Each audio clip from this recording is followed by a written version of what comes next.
बहुत समय पहले की बात है। एक हरे भरे जंगल के बीचों बीच एक विशाल बरगद का पेड़ था। उस पेड़ पर सैकड़ों पक्षी रहते थे।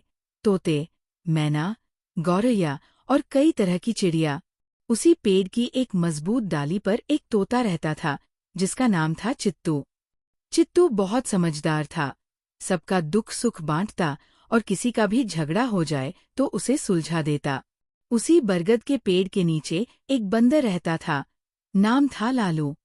लालू बड़ा शरारती और थोड़ा आलसी भी था।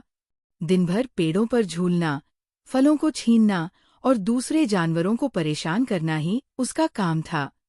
फिर भी जंगल के जानवर उससे डरते नहीं थे, बस उससे दूरी बनाए रखते थे। एक दिन की बात है, गर्मी बहुत ज्यादा थी। लालू पेड़ की छाव में आराम कर रहा था कि अचानक उसे चित्तू तोते की आवाज सुनाई दी। अरे लालू भाई, अगर भूख लगी है तो ऊपर आ जाओ, मैंने कुछ पके आम जमा किए हैं। लालू के मुंह में पानी आ गया। वो झटपट ऊपर चढ़ गया और देखा, एक टोकरी जैसी जगह पर चित्तू ने 10-12 रसीले आम रख छोड़े थे। वाह, क्या बात है चित्तू, तू तो राजा निकला, लालू ने कहा और बिना पूछे एक आम उठाकर खाने लगा। चित्तू मुस्कुराया, खाओ भाई, लेकिन ध्यान रहे, ये सब मिलजुल कर खाने के लिए है, बाकी पक्षी भी आएंगे। लालू ने सिर हिलाया, पर मन ही मन बोला, इतने सारे आम, अगर मैं सब रख लूं तो कई दिन मजे से खाऊंगा। रात हुई तो सब सो गए, पर लालू की आंखों में नींद नहीं थी। वह धीरे से उठा, सारे आम अपनी बाहों में भर लिए और पेड़ से नीचे उतर गया। फिर पास के एक पुराने खोखले पेड़ में उन्हें छिपा दिया।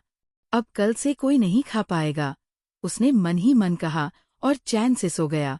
अगली सुबह जब चित्तू और बाकी पक्षी उठे तो देखा, सारे आम गायब।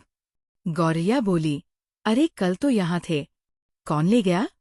चित्तू ने चारों ओर देखा, पेड़ के नीचे आम के छीले हुए छिलके पड़े थे। उसने धीरे से मुस्कुराते हुए कहा, मुझे लगता है हमें ढूंढना नहीं, समझना होगा। फिर उसने ऊपर से लालू को देखा, जो पेट मलते हुए उबासी ले रहा था। सुबह सुबह ही नींद क्यों आ रही है, लालू भाई? लालू बोला, अरे नहीं चित्तू, कल बहुत खेला था, इसलिए थक गया। चित्तू ने कुछ नहीं कहा। वो समझ गया कि आम लालू ने ही चुराए हैं, लेकिन उसने उसे सबक सिखाने की ठानी। अगले दिन उसने लालू को पुकारा, लालू भाई, आज एक खास बात बताऊं? नदी के उस पार एक पेड़ है, जिस पर सोने जैसे पीले फल लगते हैं। जो उन्हें खा ले, उसका भाग्य चमक जाता है। लालू की आंखें चमक उठीं। सच में? तूने खाए हैं? चित्तू बोला, नहीं, मैं तो छोटा सा तोता हूँ, पर तू तो ताकतवर है। अगर तू चाहे तो जाकर तोड़ ला। लालू ने बिना सोचे समझे कहा, बस दिखा दे रास्ता। चित्तू बोला, पर एक बात याद रखना, उस पेड़ के नीचे एक बहुत गहरी दलदल है, अगर ध्यान नहीं रखा तो फंस सकता है। लालू हंसने लगा, अरे मैं बंदर हूँ, मुझसे फुर्तीला कोई नहीं। फिर क्या था, वो दौड़ पड़ा नदी की ओर। चित्तू भी पीछे पीछे उड़ता गया। नदी पार करते ही उसने दूर से एक पेड़ दिखाया, जिसके पत्ते सुनहरी रोशनी में चमक रहे थे। दरअसल वो एक सिंघाड़े का पेड़ था और पास में दलदल थी, जहाँ जमीन नरम और फिसलन भरी थी। लालू वहां पहुंचा, पेड़ की डाल पकड़कर एक सुनहरा फल तोड़ा। जैसे ही वो नीचे उतरा, उसका पैर दलदल में धंस गया। अरे अरे, ये क्या हुआ? वह चिल्लाने लगा। चित्तू ऊपर से बोला, लालू भाई, यही तो मैंने कहा था, लालच कभी अच्छा नहीं होता। लालू डर गया, मदद कर चित्तू, मैं अब कभी लालच नहीं करूंगा, बस मुझे निकाल ले।